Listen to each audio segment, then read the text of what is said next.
చూసి జాతకం చెబుతాము అంటున్నారు.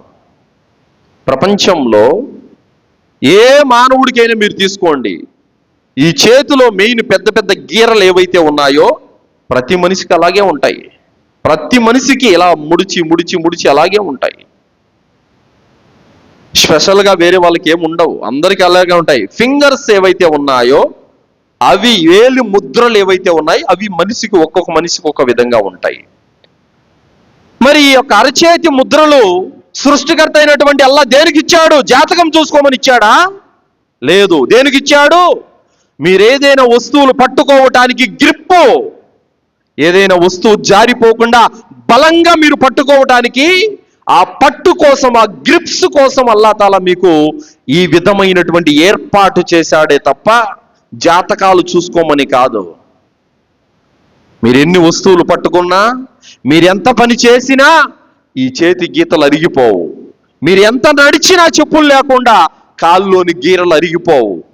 గ్రిప్స్ కోసము, వస్తువులు పట్టుకోవటానికి పట్టు బలం కోసం మనకి ఈ యొక్క చేతి వేలు ముద్రలు ఇచ్చాడే తప్ప జాతకాలు చూసుకోవడానికి కాదు. ఒక అతను నా వద్ద ఇలాగే అడిగాడు, గురుగారు జ్యోతిషం అసలు ఇంతకుముందు చాలా నమ్మేవాడిని నేను, కానీ ఈ మధ్యన ఓ మౌలానా ప్రసంగం విన్నాను. అది విన్న తర్వాత నేను ఒక టెస్ట్ చేశాను. అదేంటంటే ఓ జ్యోతిష్యుడు వద్దకు వెళ్ళాను. వెళ్ళిపోయి నాకు పెళ్ళి అవ్వట్లేదు, పెళ్ళి ఎప్పుడు అవుతుందో చెప్పండి అని చెప్పేసి నా చేయి చూపించాను. అతను, నీకు పెళ్ళి అయితే ఇప్పుడల్లా అయ్యే యోగ్యం లేదు, నేను చెప్పింది కనుక నువ్వు చేసినావంటే 6 నెలల తిరగ నీకు పెళ్ళి అవుతుంది అన్నాడు. నేనన్నాను, నాకు పెళ్ళి అయింది, 2 పిల్లలు కూడా, నిన్ను టెస్ట్ చేద్దామని నేను అడిగానని చెప్పాడు.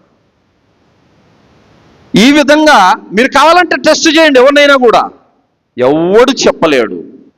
ఏమంటాడు?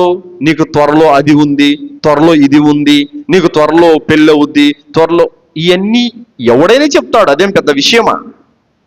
నీకు త్వరలో జబ్బు వస్తుందనంటే అదే పెద్ద విషయం. త్వరలో ఖచ్చితంగా జబ్బు వస్తుంది ఎవరికైనా కూడా. ఇలాంటి యొక్క కల్లిబొల్లి మాటలతో ప్రజలను మోసగిస్తున్నారు. అలాంటి వాటిని నమ్మకూడదు. ఫర్ ఎగ్జాంపుల్, ఒక వ్యక్తికి పెళ్లి కాలేదు, పెళ్లి రేఖ అంటున్నారు. పెళ్లి రేఖ అనేది ఏంటి అంటే, పెళ్ళి కానీ ఒక రేఖ ఎక్స్ట్రా పుడుతుందా అరిచేతిలో? ఏమైనా లేదు. నువ్వు పుట్టినప్పుడు ఎన్ని ఉన్నాయో అన్నీ ఉంటాయి, ఎక్స్ట్రా ఏమి రావు. సో కాబట్టి చేతి రేఖలకి, గీతలకి, వేళ్ళు ముద్రలకి జాతకానికి ఎలాంటి సంబంధం లేదు. ఈ చేయిని, ఈ కాళ్ళను సృష్టికర్త అయినటువంటి అల్లా సృష్టించింది.